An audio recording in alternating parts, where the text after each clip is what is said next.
Hello friends, Beauty's bake and cook চ্যানেলে আমি beauty চলে এসেছি আপনাদের সঙ্গে আজকে একটা ডল কেক শেয়ার করতে। কেকটা আমার 2 টিয়ারের উপরে হবে। কেকটা ছিল 2 পাউন্ডের। আমি এটা প্রথম যে টিয়ারটা সেটা রেডি করছি। আমার এটা ছিল চকলেট কেক।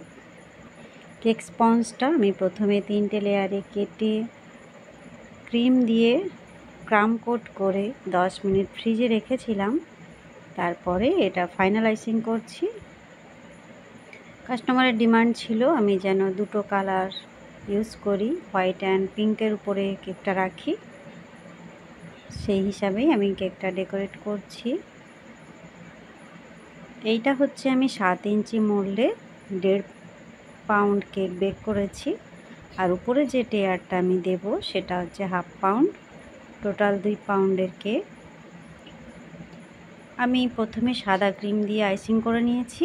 এইবারে দেখুন নিচে বর্ডার হিসাবে পিঙ্ক কালার ক্রিমে আমি পিঙ্ক কালার মিক্সড করেছি। সেই ক্রিমটাই আমি একটা স্প্যাচুলা দিয়ে জাস্ট নিচে অল্প অল্প করে লাগিয়ে দিচ্ছি। পুরো কেকটা আমি পিঙ্ক করব না, জাস্ট হোয়াইট অ্যান্ড পিঙ্ক এই দুটো কম্বিনেশানে করব।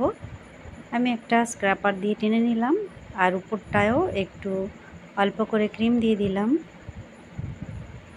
এটাও আস্তে আস্তে আমি ফিনিশিং দিয়ে নিচ্ছি। দেখুন আমি একটু স্ক্র্যাপারটাকে জাস্ট আপ ডাউন করে একটা ডিজাইন এনে নিয়েছি সাইডে, ওয়েব ডিজাইন। আর উপরটায় আমি স্প্যাচুলা দিয়ে করে দিচ্ছি, প্যালেট নাইফ দিয়ে। এই ডিজাইনগুলো দেখতে বেশ সুন্দর লাগে। এই যে আমার নিচের টিয়ার রেডি। এবার আমি উপরেরটা রেডি করছি। এটা ছিল 1/2 পাউন্ডের। এটাও আমি সেম করব হোয়াইট অ্যান্ড পিঙ্কের উপরে।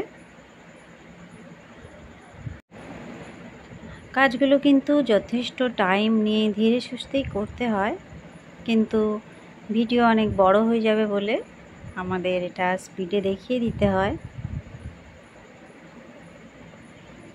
যতটা টাইম দিয়ে ফাইনালাইজিং করবেন ততটাই সুন্দর হবে একটা কেক।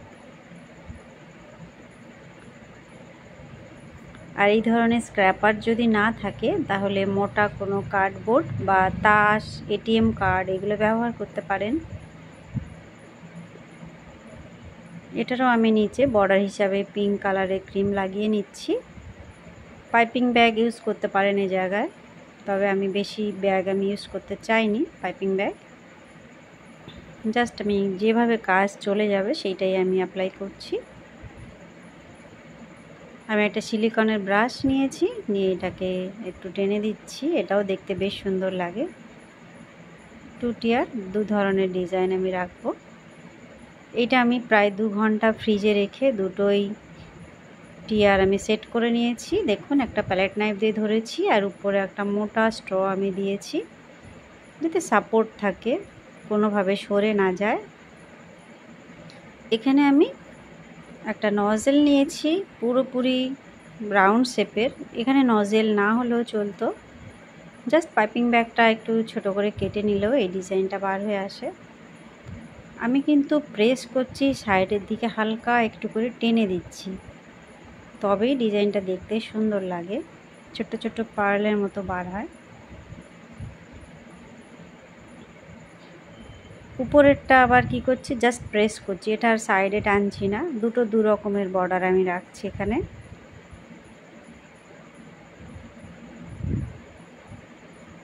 এর আগেও আমি অনেকগুলো ডল কেক আপনাদের সঙ্গে শেয়ার করেছি, প্রত্যেকটা ডিজাইন আলাদা, কখনো মোল্ড দিয়ে, কখনো মোল্ড ছাড়া, কখনো সিম্পল 1 পাউন্ডের উপরে, কখনো 2 টিয়ারের উপরে, 3 টিয়ারের উপরে, সেগুলো আপনারা দেখতে পারেন।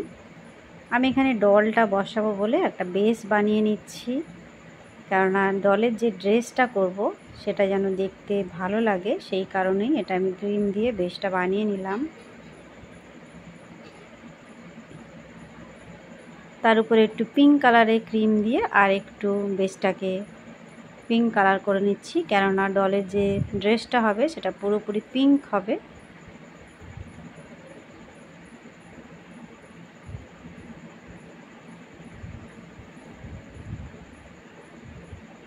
যে এভাবে বানিয়ে নিলাম। এবারে আমি নূর R11 নজেল ইউজ করছি। আমি উপর দিক থেকে ডিজাইনটা করছি। এইটাতে ডিজাইনটা দেখতে বেশি সুন্দর লাগে।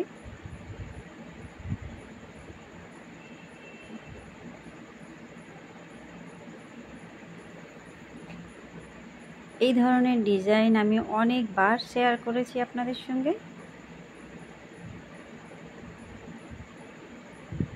সমস্যাটা কি হয়, কাস্টমার এসে যখন ছবি দেখতে চান সেক্ষেত্রে দেখাতে হয়, আর সেই কেকগুলো দেখেই কাস্টমার বলেন সেম টু সেম চাই।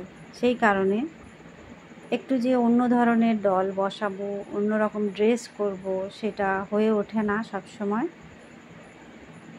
যখন আমার নিজের উপরে ছেড়ে দেয় যে আপনি যা করবেন সেটাই করে দিন, সেই ক্ষেত্রে একটু অন্য ডিজাইন ট্রাই করা যেতেই পারে। কিন্তু এইগুলো যখন কাস্টমার চুজ করে দেয় সেক্ষেত্রে একই রকম করতে হয়, জাস্ট একটু পাল্টে দিয়ে আমি ডলের ড্রেসটা বানিয়ে নিচ্ছি। পাইপিং ব্যাগটা ছোট করে কেটে নেবেন, এইভাবে চলে আসবে। দেখে মনে হচ্ছে আমি নজেল ইউজ করছি, অ্যাকচুয়ালি না, এইটা দিয়ে আমি আগে ডিজাইন করছিলাম, সেইটাই আর একটা নতুন পাইপিং ব্যাগে ভরে নিয়েছি। পুরো পাইপিং ব্যাগটা আমি আর নোংরা করলাম না।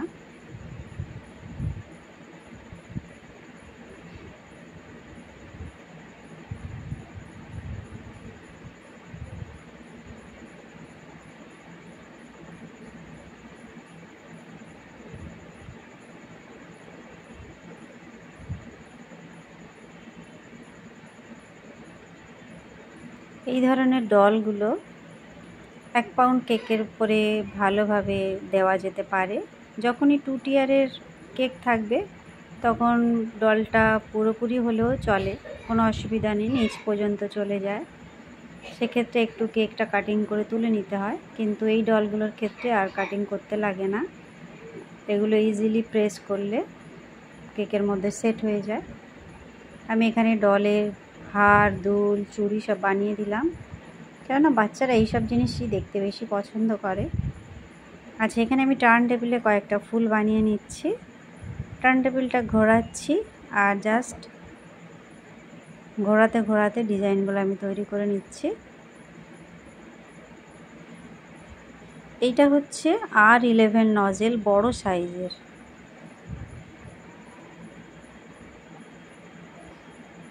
আমি কয়েকটা সাদা আর কয়েকটা গোলাপি এই ফুলগুলোই বানাবো। বেশি দেব না, জাস্ট 3টে করে দেব। এই ধরনের ফুলগুলো খুব ইজিলি হয়ে যায়, তবে সব সময় সঠিকভাবে করা যায় না আর কি। যতটা হাতে রোজগুলো বানাতে ইজি লাগে, এগুলো একটু টাফ হয়, কিন্তু খুব তাড়াতাড়ি হয়ে যায়।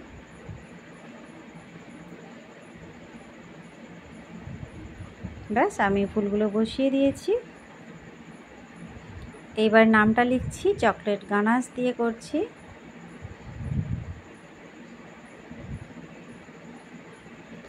আমি কয়েকটা হোয়াইট পার্ল নিয়েছি, সুগার বল, এগুলো সবই খাওয়া যাবে।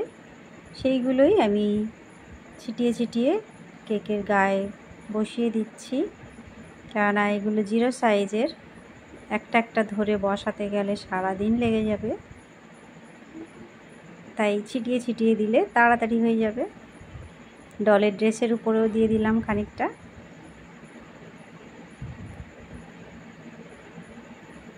একটা ডানা নিয়ে পেছন দিকটায় বসিয়ে দিলাম।